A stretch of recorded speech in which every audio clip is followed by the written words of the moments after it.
नमस्कार दोस्तों, मैं दीप बोगनाथ स्वागत करता हूं आपका अपने YouTube चैनल पे। इसका नाम है स्टडी इन दीप से एम्पायर। तो गाइस, आज की वीडियो में हम जानेंगे कि तारे क्यों टिमटिमाते हैं और तारे की जो आभासी स्थिति हमको जहां पे तारा दिखता है, जबकि ऐसा नहीं होता है। तारे की जो ओरिजिनल स्थिति होती है वो कहीं और पे होती है। तो ये सब हम जानेंगे आज की वीडियो में। तो बिना किसी देरी के करते हैं वीडियो शुरू। तो तारे क्यों टिमटिमाते हैं ये जानने से पहले मैं आपको ये बताऊंगा कि वायुमंडलीय अपवर्तन क्या होता है, यानी वायुमंडलीय जो अपवर्तन है ये क्या होता है। तो आपने है कि संभवतः कभी आग या भट्टी, ठीक है, ये देखी होगी, या किसी ऊष्मीय विकिरण के ऊपर उड़ती हुई गर्म वायु के प्रवाह को जरूर देखा होगा। ठीक है, इसमें क्या होता है कि कणों की आभासी अनियमित और अस्थिर गति अथवा झिलमिलाहट देखी होगी। आग के तुरंत ऊपर की वायु अपने ऊपर की वायु की तुलना में क्या होती है, गर्म हो जाती है।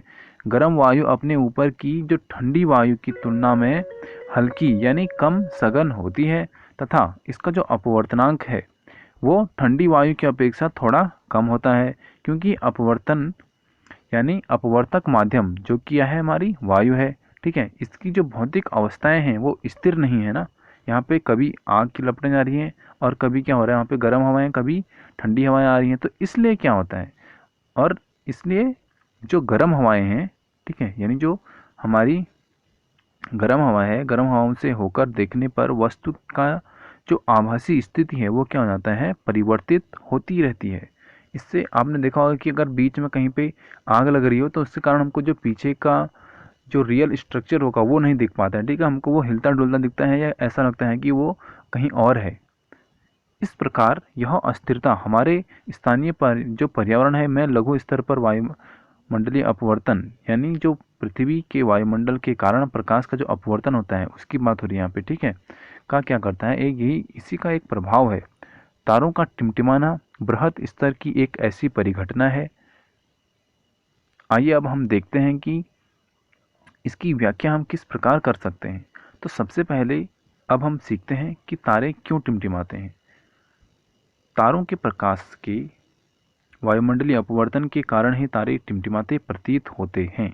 तो तारे क्यों टिमटिमाते हैं, अगर मेरे को एक लाइन में अगर बोलना हो तो मैं बोलूँगा कि तारों के प्रकाश के वायुमंडलीय अपवर्तन के कारण ही तारे, यानी वायुमंडलीय अपवर्तन के कारण क्या करते हैं, तारे टिमटिमाते हैं। पृथ्वी के वायुमंडल में प्रवेश करने के पश्चात पृथ्वी के पृष्ठ पर पहले यानी पहुंचने तक जो तारे का प्रकाश निरंतर क्या होता है, अपवर्तित होते रहता है। क्यों? क्योंकि माध्यम चेंज होते रहते हैं।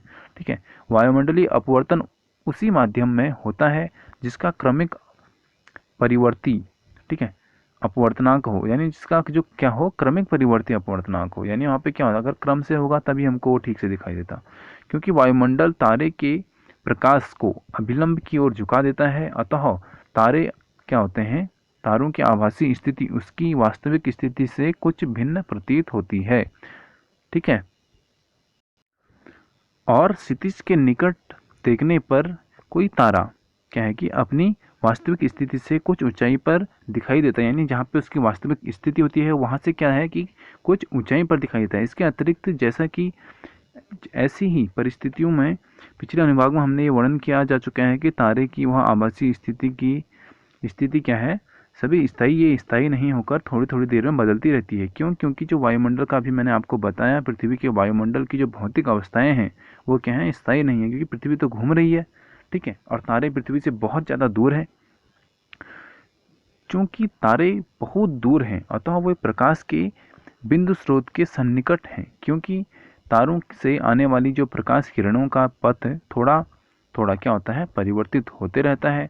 अतः तारे क्या है कि हमको आभासी स्थिति जो है उनकी विचलित होती हुई नजर आती है। ठीक है, तथा आंखों में प्रवेश करने वाले तारों के प्रकाश की जो मात्रा है वो क्या है कि झिलमिलाती रहती है, जिसके कारण कोई भी तारा कभी चमकीला प्रतीत होता है तो कभी धुंधला, जो कि हमको ऐसा लगता है कि क्या है कि तारा टिमटिमा रहा है। ठीक है, और इस वाले डायग्राम से आप ये समझ सकते हो कि जो हम कहना चाहते हैं उसमें क्या कहना चाहते हैं। वायुमंडलीय अपवर्तन के कारण तारे की जो आभासी स्थिति है वो हमको यहाँ पे दिख रही है, जबकि इसकी जो ओरिजिनल लोकेशन है वो कहाँ पे है, यहाँ पे है, ठीक है। यहाँ पे तारा था लेकिन वायुमंडलीय अपवर्तन के कारण हमको तारा इधर दिखाई दे रहा है, यानी थोड़ा ऊपर दिखाई दे रहा है, ठीक है। ये किस कारण हुआ, बढ़ता हुआ अपवर्तनांक, इस कारण हुआ, ठीक है। ग्रह क्यों नहीं टिमटिमाते? अब आपके दिमाग में आ रहा होगा कि तारे टिमटिमाते हैं, क्या ग्रह नहीं टिमटिमाते? तो इसके बारे में भी अब थोड़ा पढ़ लेते हैं। ग्रह तारों की अपेक्षा पृथ्वी के बहुत पास हैं, इसलिए उन्हें विस्तृत स्रोत की भांति माना जा सकता है। इसलिए यदि हम क्या करें, ग्रह को बिंदु साइज के अनेक प्रकाश स्रोतों का संग्रह मान लें तो सभी बिंदु साइज के प्रकाश स्रोतों में से हमारे नेत्रों में प्रवेश करने वाले प्रकाश की मात्रा में कुल परिवर्तन का जो औसत होगा वो कितना हो जाएगा, शून्य हो जाएगा। इसी कारण क्या है कि इसी कारण क्या है, ग्रह हमको टिमटिमाते नहीं दिखाई देते हैं, और टिमटिमाने का यहाँ पे जो प्रभाव है वो क्या हो जाता है, निष्क्रिय हो जाता है, ठीक है। और यहाँ पे आपने अक्सर सुबह ये देखा होगा कि अग्रिम जो सूर्योदय है, यानी जब सुबह का सूर्योदय होता है वह क्या होता है कि हमको ऐसा लगता है कि विलंबित, यानी हमको दो अलग अलग सूर्य दिखाई देते हैं अलग अलग टाइम पे, ठीक है। तो ऐसा क्यों होता है ये भी मैं आपको बताता हूँ, इसका आप पहले टाइम डायग्राम देख लो। वायुमंडलीय अपवर्तन के कारण बेसिकली ऐसा होता है। तो वायुमंडलीय अपवर्तन का सूर्योदय तथा सूर्यास्त पर जो प्रभाव होता है, यानी ये सूर्योदय के टाइम भी होता है और सूर्यास्त के टाइम भी होता है, ठीक है। तो वायुमंडलीय अपवर्तन के कारण सूर्य हमें वास्तविक सूर्योदय से लगभग 2 मिनट पूर्व दिखाई देने लगता है, यानी सूर्य उगता तो 2 मिनट बाद है लेकिन हमको 2 मिनट पहले ही दिखाई देता है। क्यों? अपवर्तन के कारण, ठीक है। अपवर्तन के कारण हमको ऐसा दिखाई देता है। वास्तविक जो सूर्यास्त है कि लगभग 2 मिनट पश्चात तक दिखाई देता रहता है, और जब सूर्यास्त होता है उसके भी 2 मिनट बाद तक हमको दिखाई देता है सूर्य, ठीक है।